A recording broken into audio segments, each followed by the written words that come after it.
Welcome back to another video on the topic of fighting games. Last time I talked about how I got into fighting games a couple months ago, and today I want to show you how you can get into fighting games if you desire to. Hi, my name is Ray. Welcome to my place.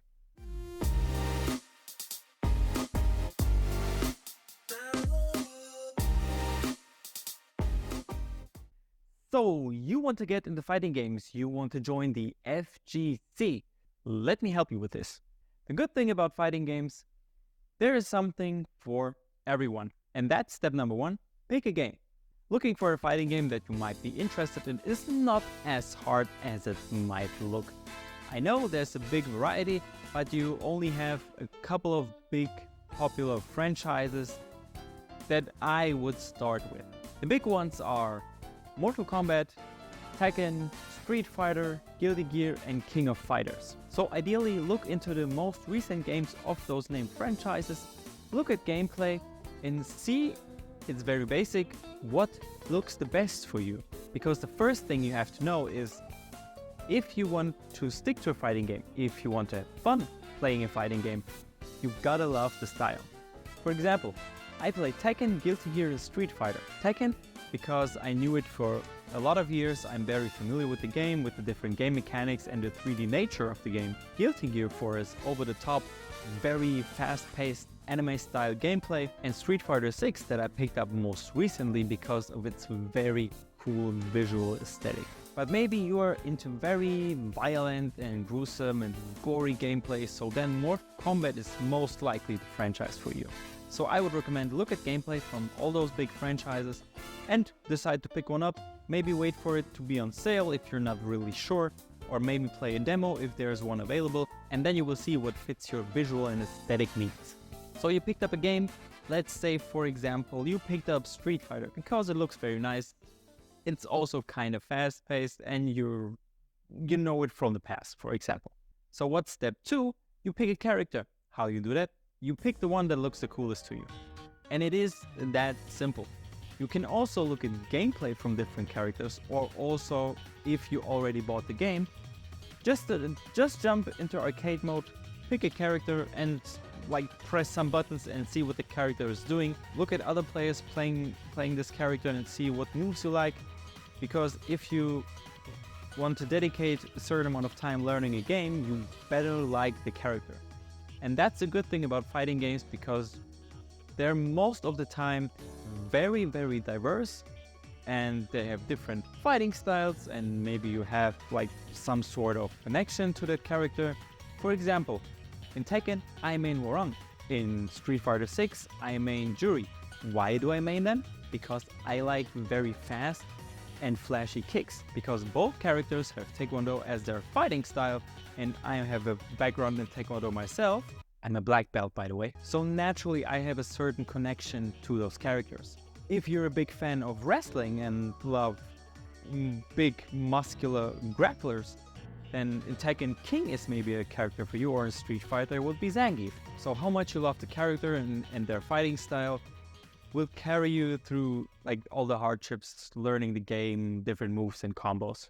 Step number 3, decide what type of control you want to use. For most of you, depends on where you start to play. If you play on a console, for example the PlayStation controller is probably the first thing that comes to mind when playing a fighting game.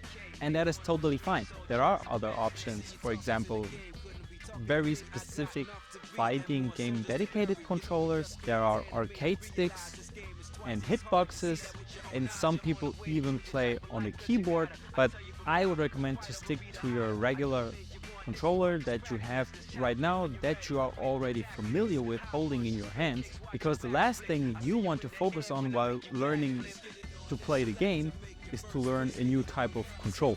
And don't be discouraged if you look into gameplay or even at some pro player matches and many of them play with arcade sticks or hitboxes. Don't worry, there is no numbers to back up that one type of controller has a higher win rate in tournaments than another type of controller. And if that would mostly apply to pro players. So we're just starting out, we're just learning the game.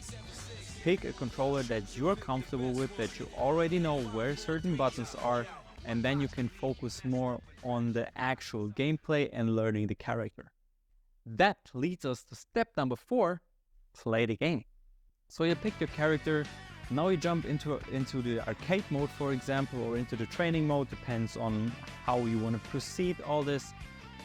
My usual thing is I just jump straight into the game against the game-owned AI and try out different things with different buttons. Do this a couple of times, and right from the get-go, don't mash. Don't take the controller and press every button that you can. Try to press the buttons with a certain intent. Press one button, look what it does. Press the other button and look what this button does. Then try different combinations with the direction keys, for example. So let's take the PlayStation controller here. Go into the game. I will show you an example with Boron. Let's see what the character does by pressing X. Then we will see what will the character do if I press X a couple of times. And then also we combine some direction keys. For example, what will happen if I press back and X at the same time? He does a different move. So try to press buttons with intent. The worst thing you can do is doing this, because it might look like you're doing something in the beginning, but that's not how you learn a game. And for those of you who are interested, there's a very nice and very entertaining video that's called Why Button Mashing Doesn't Work. I will put the link in the description. Watch the video, it is amazing. It explains very well why you can't learn or play a fighting game like this in general. So you played some matches against a computer. Now go into the training mode, or maybe if you want the fastest route, go on YouTube, type in the name of the character in combination with quick guide or something like that. Then you have very short videos, sometimes even 5 to 10 minutes, that show you exactly what your character can do, what your character's strengths are, and what their weaknesses.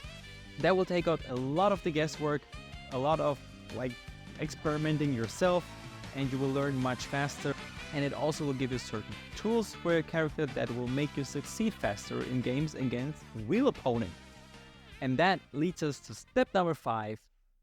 No, we don't go into ranked yet, because take care of your connection, of your internet connection. There is nothing worse, I'm speaking from experience, than playing against an enemy who has his console connected to Wi-Fi, to the worst Wi-Fi he could get in his city, because playing against the opponent who is lagging affects your gameplay as much as it does his. That is not fun for you, that is not fun for him, I think, because I've never been on the bad connection side of things. So if you play online against other people, you want to make sure that everyone has fun. So if possible, if you play on a laptop or your PC, or even your PlayStation, for example, try to connect it to a cable, because the cable is the fastest and most stable connection you can have. And with connecting your console or your computer to the cable, you will make sure that you will have the most fun and the most entertaining gameplay that is possible for you. And I know it is not possible for everyone. Maybe you're living together with other people, but if you want to have a good experience, and also you will want to give your opponents a pleasant experience, connect to the cable, please. Please, please, please. That is, if you take one thing away from this video, doesn't matter what you play online, ideally you want a cable. And now that you have completed those 5 steps, now you can jump into the online world, playing against other players. And I'm telling you, the first time you jump into online, or not only the first time, but in general, you will lose, and you will lose even more. Losing is part of the learning process. Sometimes you have days where you win almost every game, and there will also be days where you lose pretty much everything. Get comfortable with losing. Losing is where you draw the most experience from. If you try a move and you will get punished for it every time. At some point, you will know where you can use this move and where you can't. So then you start punish other players with that move that they punished you for. Does that make sense? And remember, no matter what game you're playing, if you start to getting tilted, if you start to get aggressive, if you start to destroy your controller, believe me, I've been there. Take a break. The game won't run away. If you come back, the game will still be there. Go for a walk, do some exercises, maybe grab something to eat. And sometimes you might have to take a week off just to clear your mind. Maybe you need 1 or 2 good nights of sleep, and then you will come back, and then you will crush the same opponents that you lost against. So here we are. You joined the FGC. Good luck in your games, and I hope to see you in my streams where I'm playing most likely one of those fighting games I mentioned before, and maybe at some point both of us will face each other. I hope you enjoyed this video, and I see you next time.